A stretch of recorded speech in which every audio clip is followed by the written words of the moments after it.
안녕하세요. 지난 한 주 잘 지내셨죠? 오늘은 9번째 강의가 되겠습니다. 그래서 앞으로 오늘까지 포함해서 4번 남았죠. 이 기독교 역사 과목이 우리가 열 몇 번 이렇게 13번 만나게 되는데 오늘 강의가 제일 마음에 이렇게 부담이 많이 되는 것 같아요. 그 이유는 이 믿는 사람으로서 참 이 역사를 볼 때 이 부끄럽기 짝이 없는 그런 정말 참혹한 그런 이야기가 많이 나오기 때문에 그래서 아주 어렵거든요. 그렇지만 우리가 이렇게 어려운 시기를 지나서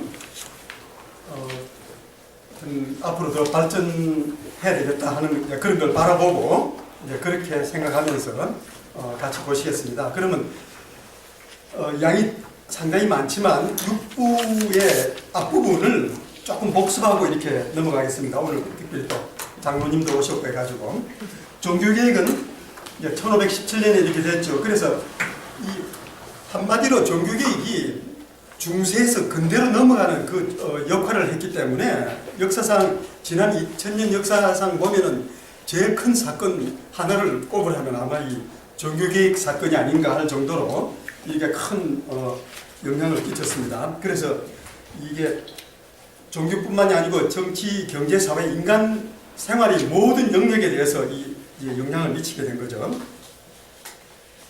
그래서 이 중세 사회가 이 종교개혁 때문에 이제 십자군 이전의 봉건 사회가 결국 종교개혁 때문에 이렇게 봉건 사회가 무너지고 자본주의가 발달하면서 근대 국가가 형성이 되고 그러면서 이 근대로 넘어오게 된다. 이렇게 우리가 살펴봤습니다.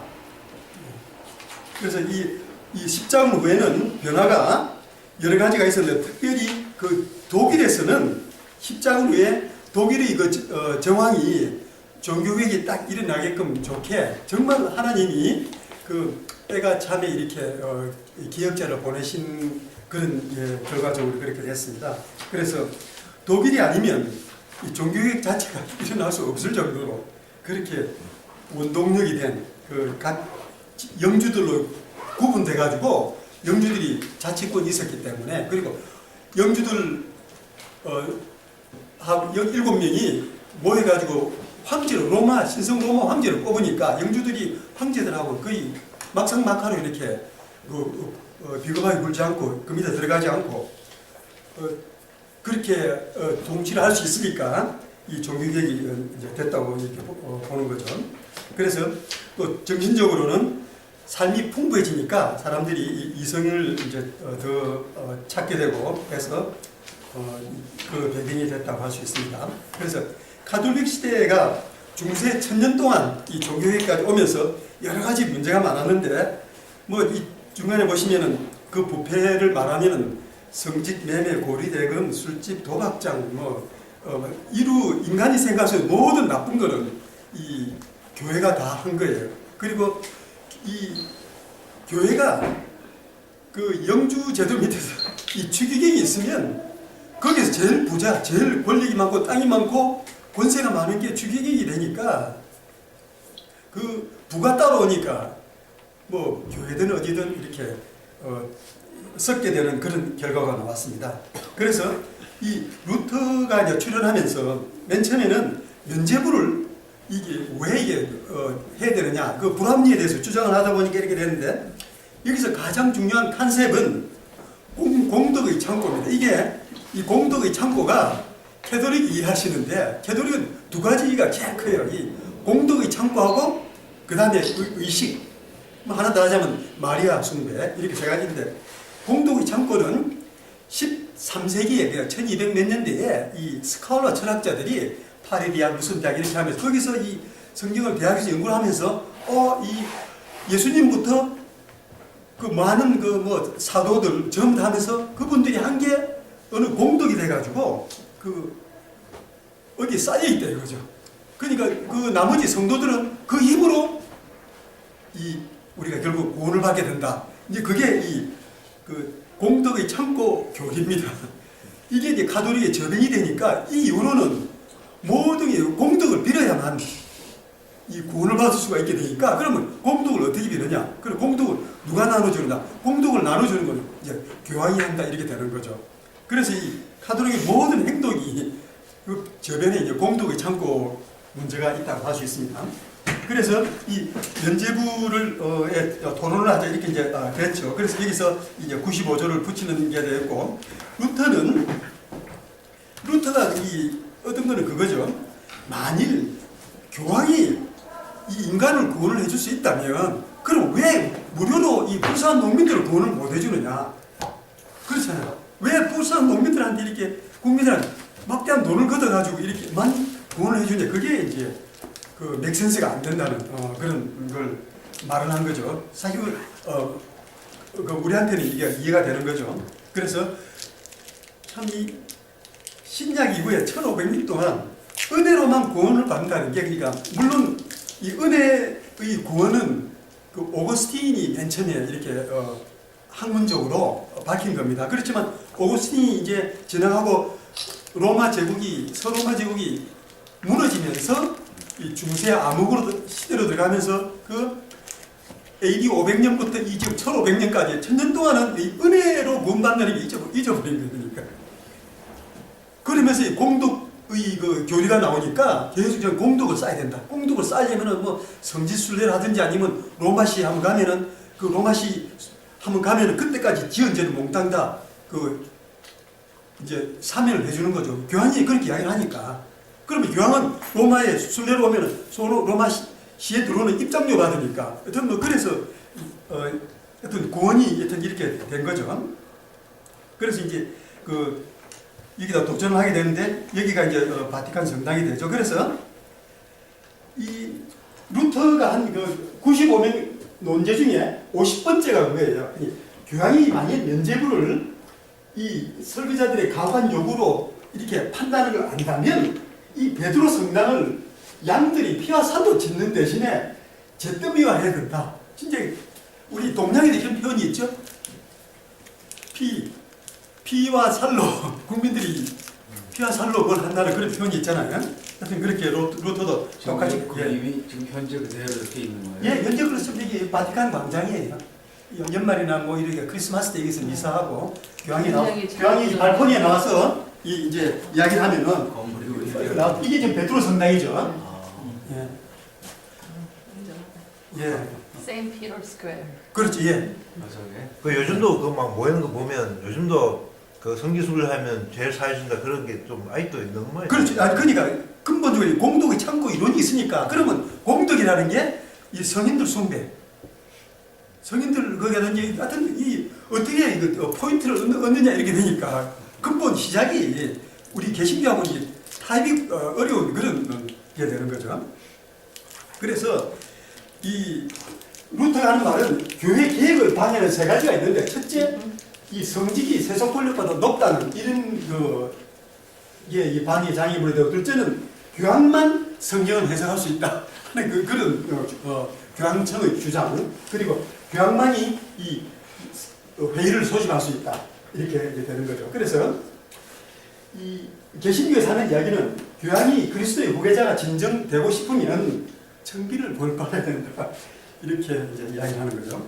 이 전주교회는 이거 말고도 다른 교리가 많죠. 그 교리가 성경에 의하지 않고 계속 교황이 하는 말들에 되다 보니까 아주 교리가 굉장히 많게 되는 연옥 이제 그런 게 이제 되는 거죠.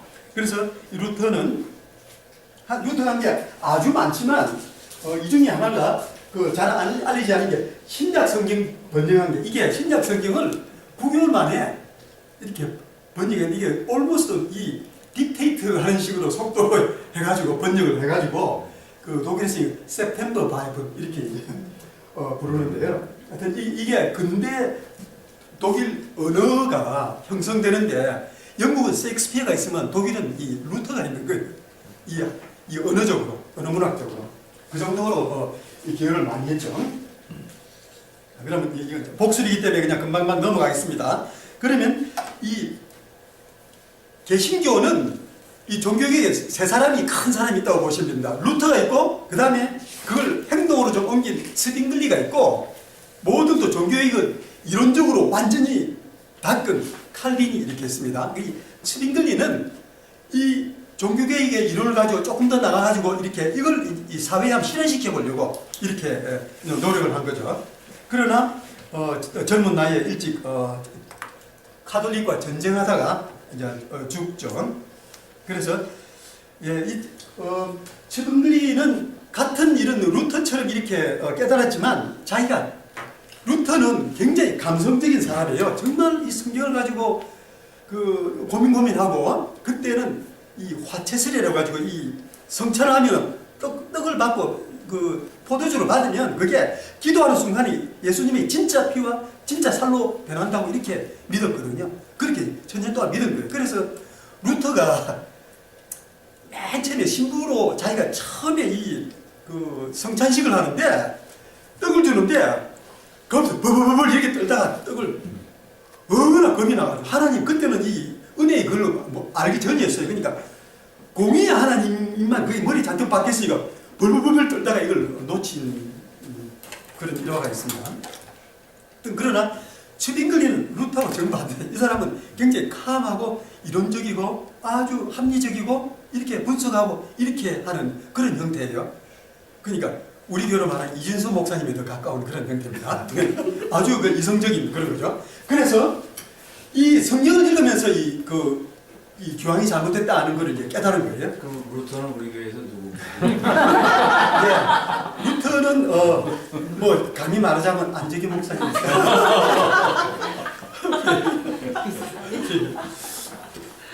여튼 그래서 그러나 이 스위스는 그 시의회가 이걸 다스려. 스위스는 이제 도시마다 자유권이 있으니까 시의회에서 모든 걸 다 하는데 이 중세 천년 동안 그러니까 그 컨스탄틴이 315년에 종교를 허용한 다음부터는 그 이후로는 정치 종교가 분할이 안 된 거예요. 그러니까 계속 붙어 다니는 거예요. 왜냐하면 왕이 그 정치 종교 그러니까 그 국민들을 다스리려고 할 때 모두 다 한 종교를 믿어야 이 통치하기가 쉽고 또 거기서 자기가 이렇게 대접을 받을 수 있으니까 정치 종교가 분리가 안 되는 게 이게 큰 문제죠. 그래서 이게 드디어 1700년쯤 되면서 이제 분리가 되기 시작하거든요. 그런데 어떤 이 츠빙글리가 있는 여기서는 이거 종교개혁을 이렇게 열심히 하려고 하다 보니까 아주 많은 좋은 일도 하지만 이 탄압을 하게 되는 그런 결과가 있습니다. 그래서 이 재침례파 이야기를 나중에 조금 이따 다시 더 드리겠습니다. 그러면 이제 츠빙글리는 여기서 이렇게 스위스 이런 나라에서 나라별로 카톨릭하고 개신교가 섞여 있으니까 이 사이 전쟁도 하고 이런 식으로 많이 되는 거죠. 그래서 요거는 넘어가겠습니다. 자, 그러면 이제 칼뱅을 이제 하겠습니다. 칼뱅은 지난주에 안 했죠? 칼뱅은 정말 이 개신교로는 그 사도 바울 같은 그런 존재가 되겠습니다. 그래서 심지어 어떤 분은 이렇게 돼 있어요. 서구 문명사에서 칼뱅을 많이 빼면은 한쪽 눈을 감고 이 역사를 보는 거라 할 정도로 그래. 왜냐면 개신교의 지금 이 개신교의 토대가 되는 신학적 이론을 거의 대부분 이분이 세답을 했기 때문에 한국이나 여기나 지금 모든 목사님들 설교가 여기서 벗어나기가 어려워. 그러니까 거의 그 프레임이 그 정도로 이 칼뱅이 기여를 많이 한 거죠. 그래서 주도적 신학자고 아주 천재적인 두뇌를 어릴 때부터 이렇게 가지고 있었습니다. 그리고 루터보다는 나이가 어린 한 세대 긴 거죠. 그래서 아주 거친 면이 없이 정말 천재면서 쿨하면서 아주 합리적이면서 정말 이건 하나님이 보내신 그런 이렇게 우리가 이상적으로 만들기 어려운 정도 이런 부분을 하나님이 이제 보내신 거예요. 그래서 이 파리 대학장이 이제 연설을 할 때 연설문을 이 칼빈이 써줬어요. 왜냐면 칼빈하고 이 대학장이 친구. 그리고 대학장이 연설문 읽었는데 그때 이 캐톨릭을 이제 반대하는 그런 캐톨릭의 부조리를 교황의 부조리를 이렇게 하는 그런 연설을 하고 나니까 연설을 하고 나서 이 왕이 듣고 이 대학장을 잡아 처형해라 이렇게 된 거예요. 그래서 그 연설 끝나고 이제 둘이서 피신을 가게 된 거죠.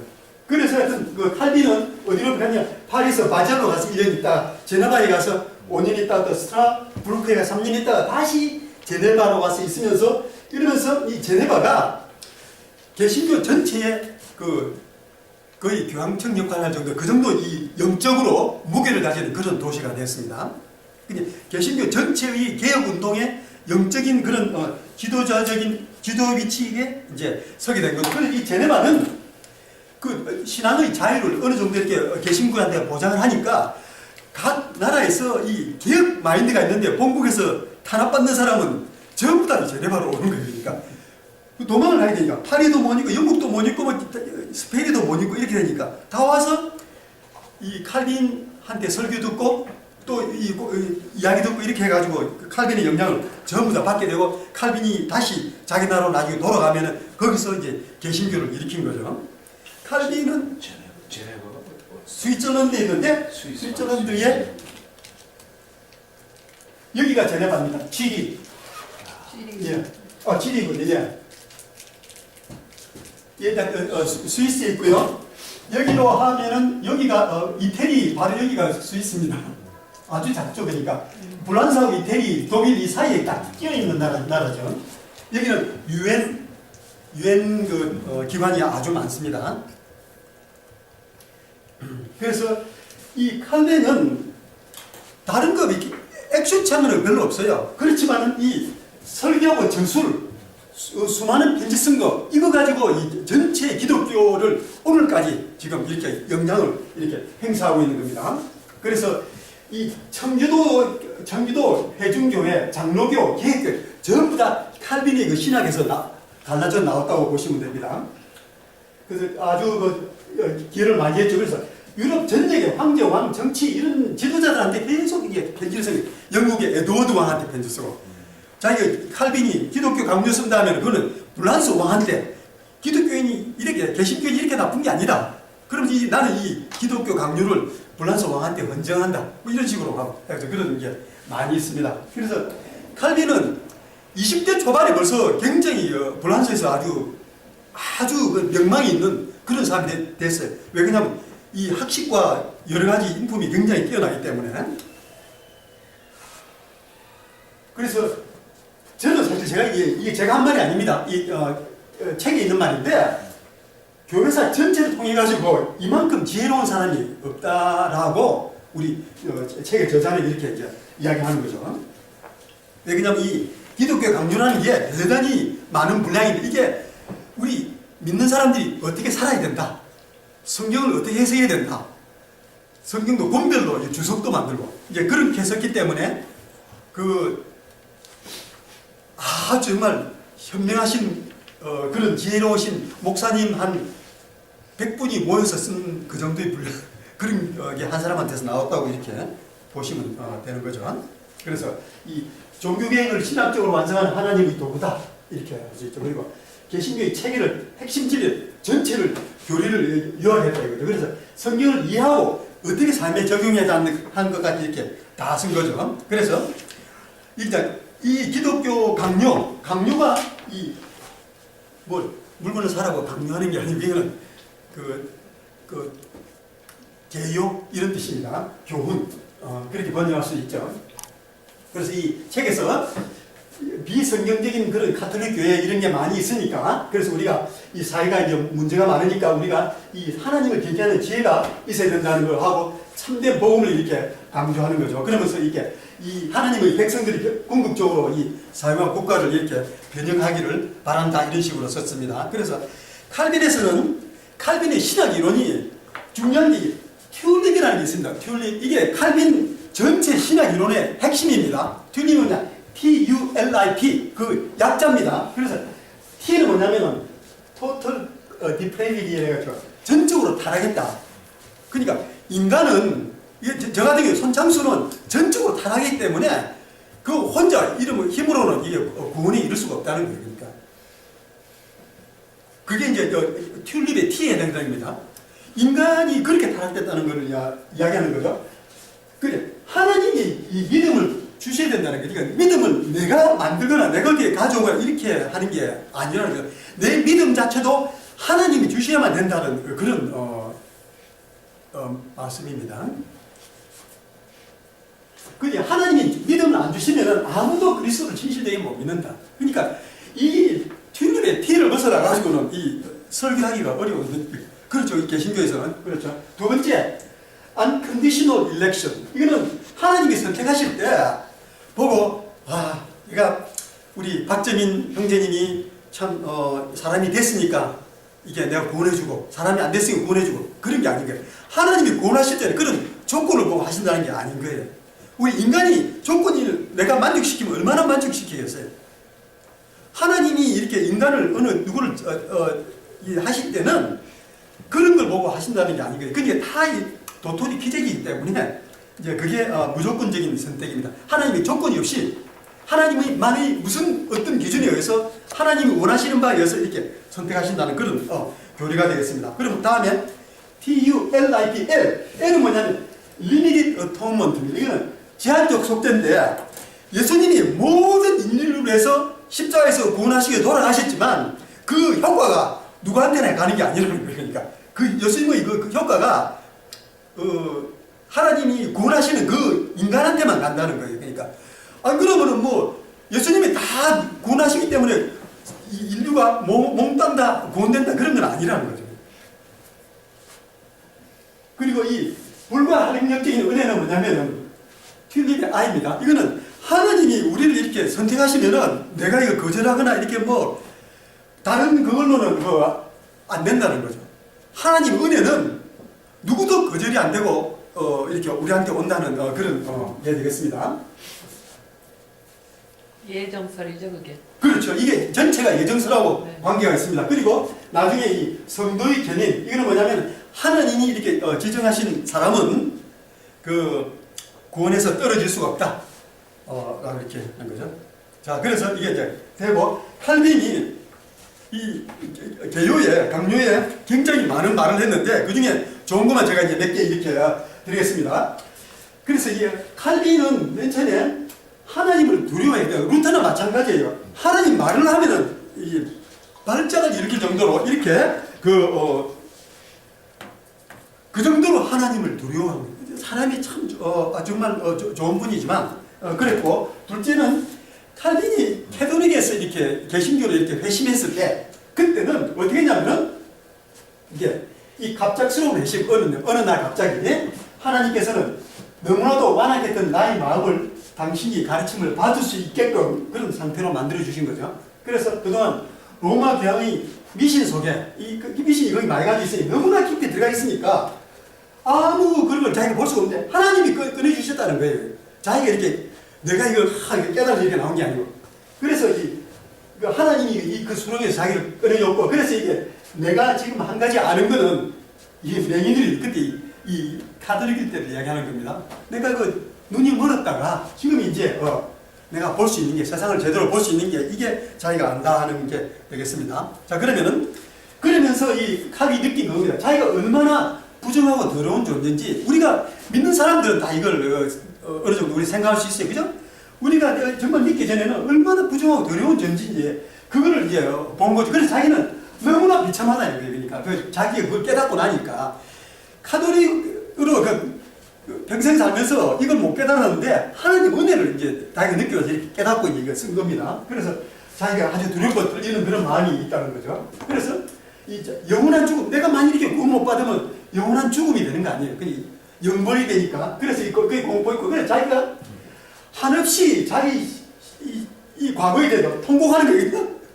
울면서 자기 과거를 저주한다는 거예요. 자기가 캐톨릭으로 살았기 때문에 그거를 저주하면서 이제 그 사도 바울이 그러니까 분토 보듯이 이렇게 자기 모든 걸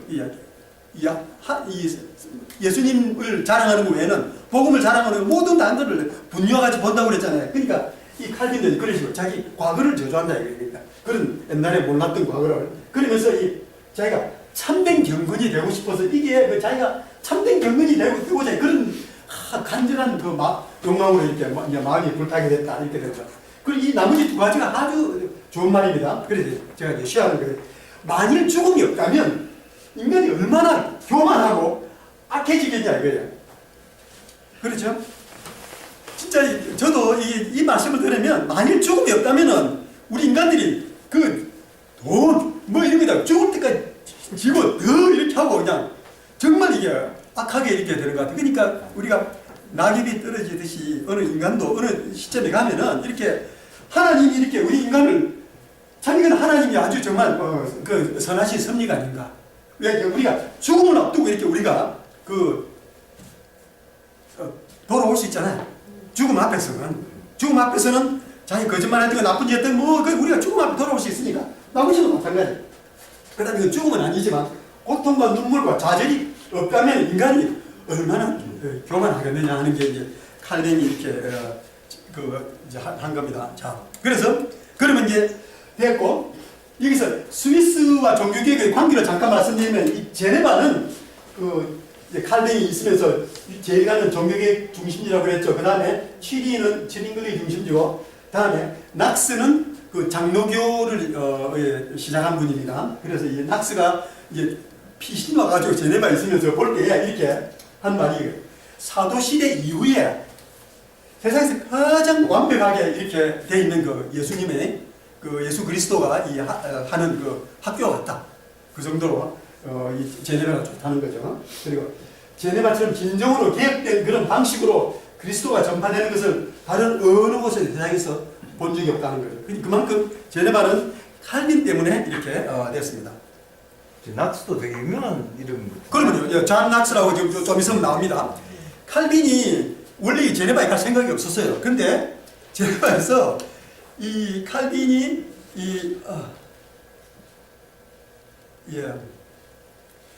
여기서 이제 파리에서 이제 피신해야 되는 왕이 자꾸 죽이려고 그러니까 이래서 이제 바젤로 갔는데 바젤에서 그 다음에 이 스트라스부르크로 가려고 여기가 이제 원래 목적지였어요. 근데 가려고 그러는데 이 길이 막혀가지고 이제 제네바로 돌아가요. 여기 전쟁이 있어서 길이 막혀서 돌아서 가려고 했는데 사도 바울이 옆으로 간 거나 마찬가지 마케도니아로 간 거나.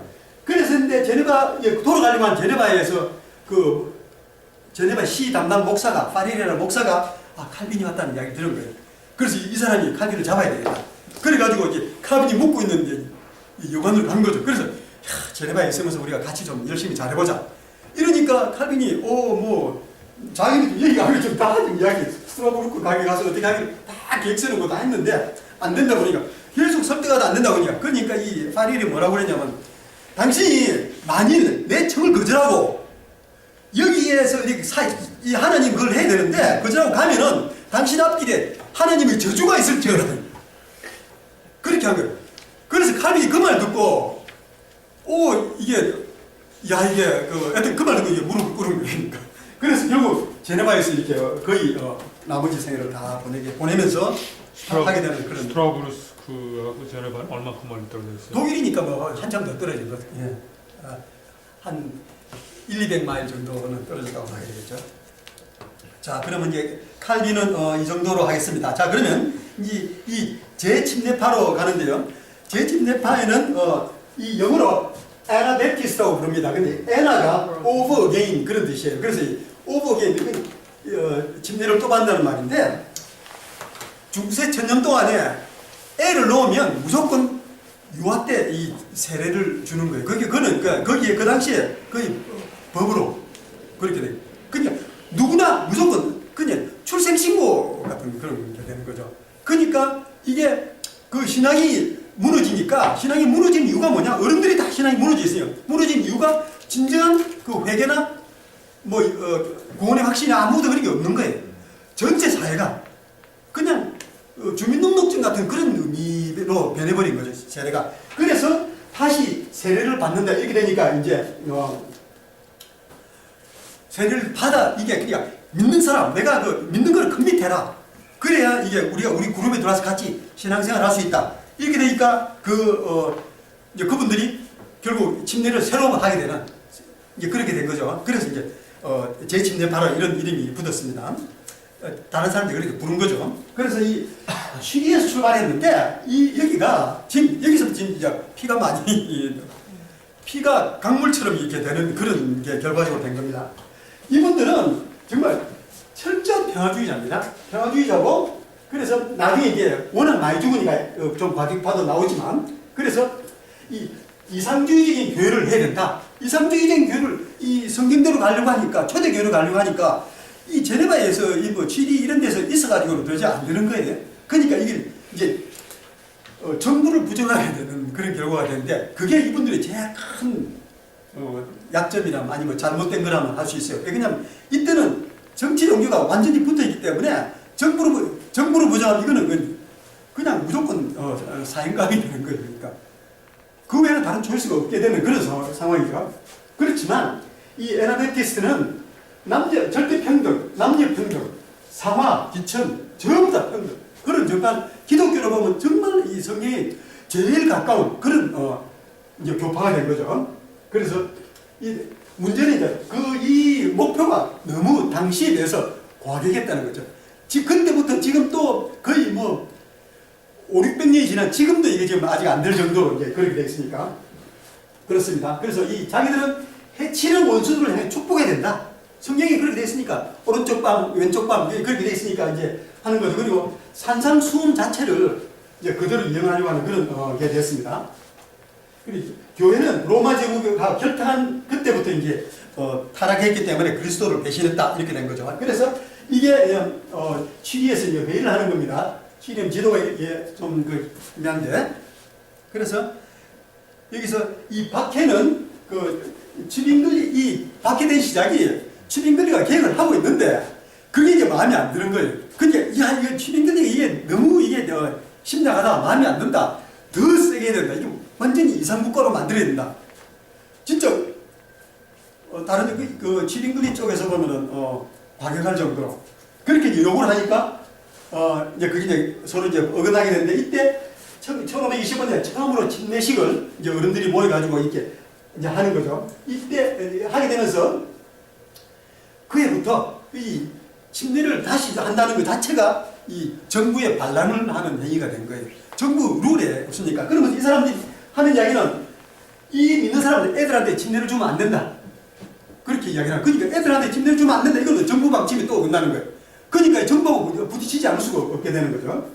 그래서 이제 첫 침례식 그 직후부터 이제 바퀴가 시작이 되는 거예요. 그래서 이 자기들 신앙 고백서를 만들고 그다음에 그 뒤에는 제 침례파들을 모두 죽이도록 이렇게 로마 황제가 이렇게 말했죠. 그래서 유럽 전체에서 바퀴가 이게 무자하게 되면서 죽으면서 정을 하지 않고 더 많은 초대교회 때보다 순교자가 이렇게 나왔다 이렇게 되는 겁니다. 자, 이거는 그림인데 지금 이 자매한테 이 실제 있던 거를 보고 그린 겁니다.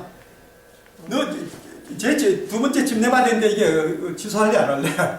그냥 자기는 못한 일 해가지고 이제 이 사다리 묶어가지고 그렇게 하다가 이걸 이렇게 이게 불 펴놓고 이렇게 뒤집는 그런 장면입니다.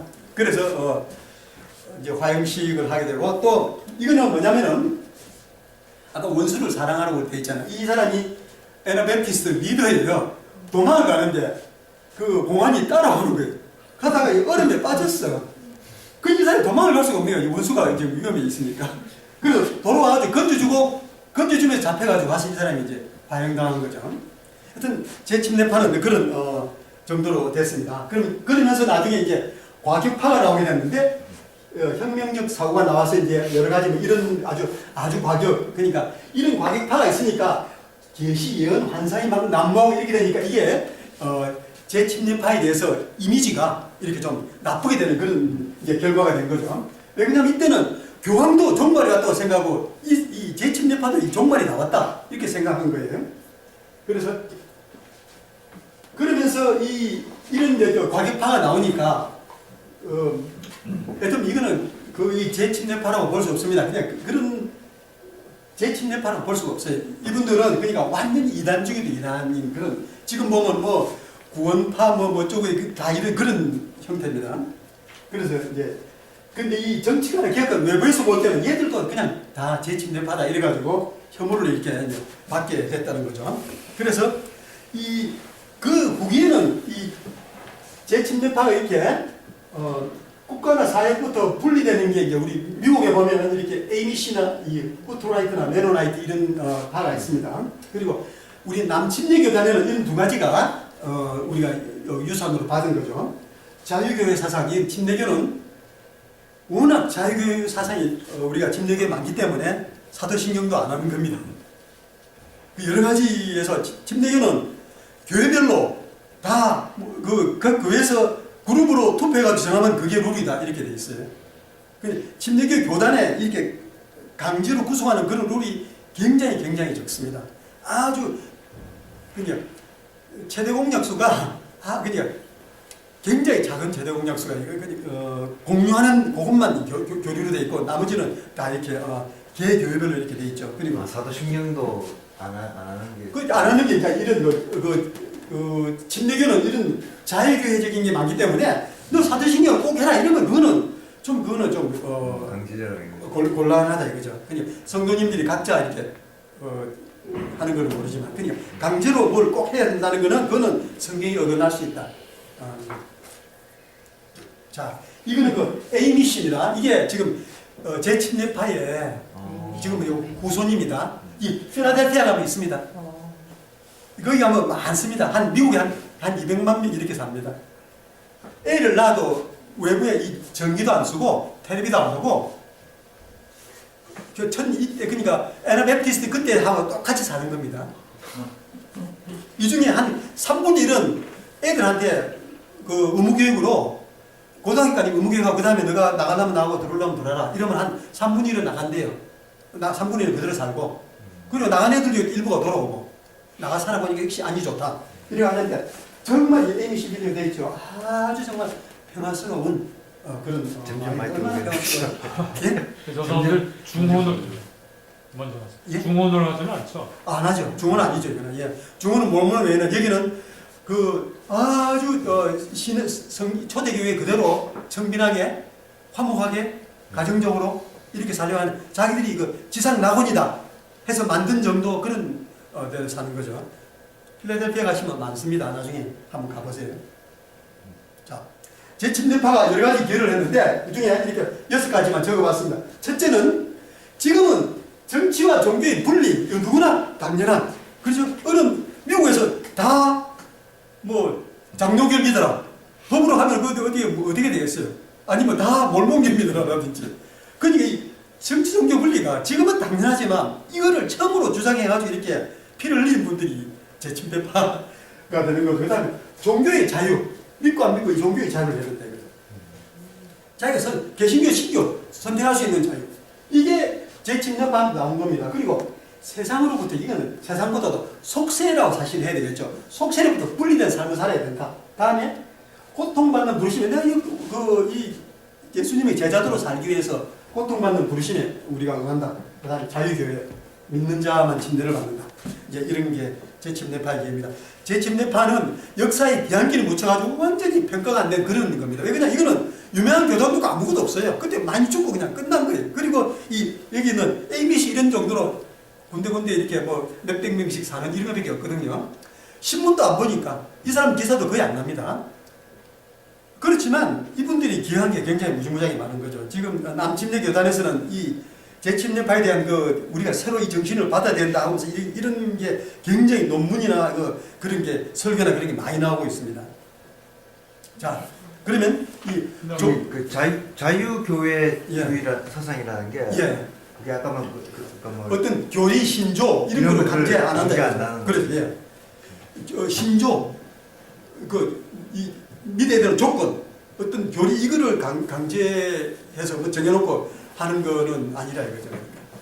그냥 물론 침례받는 그런 거 말고 그 나머지 우리 교회에서 갓난 아이들한테 하는 거는 그거는 유아 세례나기보다도 그냥 교회 처음 나왔으니 그냥 정말 하나씩 하나님 우리 처음 예배바로 나왔습니다 하는 그런 정도 개념이지.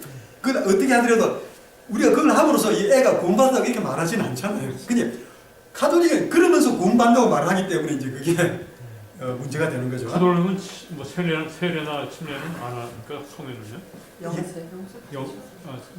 카톨릭은 성인은 세례나 침례 같은 건 하죠. 카톨릭 그게 7개나 있어요, 단계가. 근데 그거는 그냥 7개를 다 해야 되고, 성지순례도 가야 되고, 무슨 일도 해야 되고, 공덕을 많이 쌓아야 되니까, 카톨릭은 그게 굉장히 많은 거죠. 아니, 근데 저기서 재침례를 하는 거를 금지했잖아요, 카톨릭이. 예. 그러면 금지 왜 그냥 그거는 재침례를 허용한다는 건 첫 번째 침례를 부인한다는 거거든요.